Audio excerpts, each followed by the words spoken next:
So language was a huge thing for me while I was there. I was really excited to learn it. I had no idea before going how much English people would speak and what other language they would be speaking.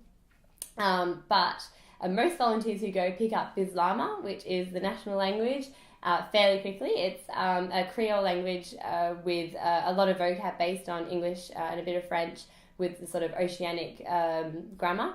And that sounds great. It took maybe a few weeks, a couple of months to sort of perfectly understand it. And those first few weeks can be really daunting when you've got everyone talking at you, thinking they kind of think you know it already before you go.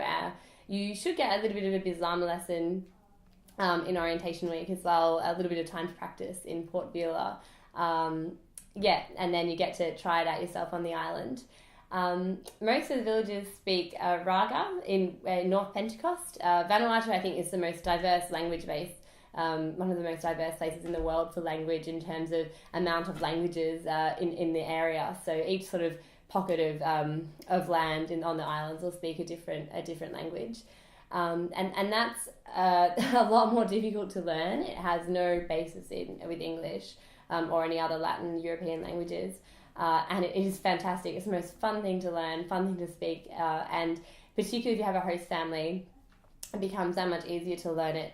So you start off with Bislama, which is a little bit easier, and then personally I then tried to learn language, which isn't language is sort of what they call Raga, which isn't necessary, but it is a lot of fun, and you by no means have to be fluent by the end of your placement. I certainly wasn't, but it is a great way to learn more about it. I think language gives a particular insight into culture about what's valued and what's important, and so you learn those things through language, and it is part of that exchange of knowledge. You're teaching English, but at the same time you have to make the effort to learn the local language as well, and that's a really important thing to be accepted.